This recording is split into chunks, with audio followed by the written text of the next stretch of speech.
नमस्कार मित्रांनो, मी active education YouTube channel मध्ये अत्यंत महत्वपूर्ण आनंदाच्या बातमीचे स्पष्टीकरण करत आहे. तर चला आपला जास्त वेळ न घेता मी स्पष्टीकरण करतो आहे. मित्रांनो, बातमी आहे सेवानिवृत्त कर्मचाऱ्यांसाठी आनंदाची बातमी. सेवानिवृत्तीनंतर मिळणार आता हे मोठे लाभ. तर चला पाहूया बातमी. नमस्कार मित्रांनो, पुन्हा एकदा आपले हार्दिक स्वागत. आताच्या घडीची सर्वात मोठी बातमी. सरकारी कर्मचारी यांना सेवानिवृत्त होताच त्यांना आता त्वरित मिळणार हे मोठे लाभ. चला तर कोणते लाभ मिळणार पाहूया संपूर्ण माहिती. या संदर्भात व्हिडिओच्या माध्यमातून मोठ्या ब्रेकिंग न्यूजचे स्पष्टीकरण. ब्रेकिंग न्यूजचे स्पष्टीकरण पाहण्यापूर्वी आपण जर ऍक्टिव्ह एज्युकेशन युट्यूब चॅनलवर नवीन असाल तर चॅनलला लाईक, शेअर आणि सबस्क्राईब करायला विसरू नका. तर चला पाहूया ब्रेकिंग न्यूजचे स्पष्टीकरण. कोणी सरकारी नोकरी म्हटली की अनेकांना किंवा अनेकांचा अशा व्यक्तीकडे पाहण्याचा दृष्टिकोन बदलतो. सरकारी नोकरीला भारतात विशेष मान आहे. खाजगी करोडो रुपये कमवत असतील तरीही नोकरी बरी असे म्हणणारे अनेक जण भारतात आपल्याला पाहायला मिळतात. खरे तर सरकारी नोकरी कर्मचाऱ्यांना सुरक्षितता मिळत असते. नोकरीची सुरक्षितता तसेच अलीकडे चांगला पगारही मिळतो. येत्या काही दिवसात सरकारी कर्मचाऱ्यांना 8व्या वेतन आयोग सुद्धा लागू होणार आहे. यामुळे त्यांच्या पगारात आणखी मोठी वाढ होणार आहे आणि तसेच सेवानिवृत्ती लाभामध्ये सुद्धा फार मोठी वाढ होणार आहे आणि पेन्शनही सुद्धा वाढणार आहे. खरे तर सरकारी कर्मचाऱ्यांना त्यांच्या सेवा काळात चांगला पगार मिळतो आणि पगारा व्यतिरिक्त इतर अनेक लाभ मिळत असतात. कर्मचाऱ्यांना वैद्यकीय लाभ सुद्धा मिळतो. पण रिटायर झाल्यानंतर सरकारी कर्मचाऱ्यांना काय लाभ मिळतो हे पाहणे अत्यंत महत्वाचे आहे.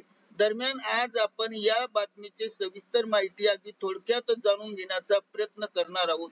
सरकारी निवृत्तीनंतर सरकारी कर्मचाऱ्यांना कोणकोणते लाभ मिळतात याबाबत माहिती नसते आणि त्याबाबतची माहिती आता आपण जाणून घेऊया. सेवानिवृत्तीनंतर कर्मचाऱ्यांना मिळतात हे लाभ. तर पहिला लाभ मिळतो रजा रोखीकरण लाभ. सेवानिवृत्तीनंतर सरकारी कर्मचाऱ्यांना हा लाभ मिळत असतो.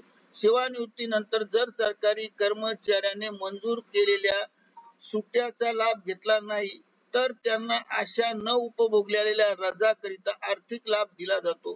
हा लाभ कमाल 300 दिवसासाठी मिळतो.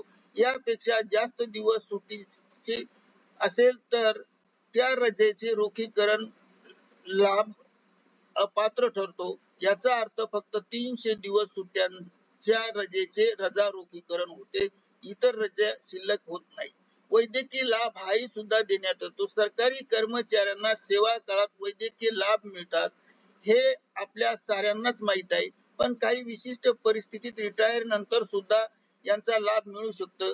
जाणकार लोकांनी दिलेल्या माहितीनुसार गृह विभाग आणि इतर आवश्यक महत्वाच्या विभागामध्ये कार्यरत असलेल्या आणि मोठ्या आजाराने ग्रस्त असणाऱ्या जडलेल्या आजाराकरिता सेवानिवृत्तीनंतर सुद्धा वैद्यकीय लाभ दिला जाऊ शकतो. म्हणजे हा लाभ साऱ्यांनाच मिळत नाही, परंतु विशिष्ट भागातील कर्मचाऱ्यांना 100% हा लाभ मिळतो. सेवानिवृत्ती उपदान हा एक मिळणारा अत्यंत महत्वाचा लाभ आहे, ज्याच्यासाठी कर्मचारी दीर्घ काळापासून भांडले. सेवानिवृत्तीनंतर कर्मचाऱ्यांना ग्रॅज्युएटी म्हणजे सेवानिवृत्ती उपदानाची रक्कम मिळते. आधी रक्कम कमाल कर्मचाऱ्यांना 14 लाख रुपये एवढी मिळत होती. आता मात्र आणखी 6 लाख रुपयाची वाढ करण्यात आली आणि सरकारी कर्मचाऱ्यांना सेवानिवृत्तीनंतर कमाल 20 लाख रुपये इतकी सेवानिवृत्ती उपदान मिळणार आहे. तर केंद्र सरकारच्या कर्मचाऱ्यांना 25 लाख रुपये सुद्धा सेवानिवृत्ती उपदान मिळणार आहे. त्यानंतर मिळणारा महत्वाचा फायदा म्हणजे पेन्शन. सेवानिवृत्तीनंतर सरकारी कर्मचाऱ्यांना पेन्शनचा लाभ मिळतो. पेन्शन अशा योजनांना लागू असणाऱ्या व्यक्तींना याचा लाभ मिळतो. केंद्रातील सरकारने सरकारी कर्मचाऱ्यांसाठी आता युनिफाईड पेन्शन स्कीम लागू केली आहे. या अंतर्गत कर्मचाऱ्यांना त्यांच्या पगारापासून सेवानिवृत्ती कालावधीनुसार त्यांना पेन्शन मिळणार आहे.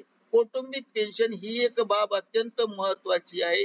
फक्त पेन्शनच नाही तर सरकारी कर्मचाऱ्यांना कौटुंबिक पेन्शन चा लाभ सुद्धा मिळतो.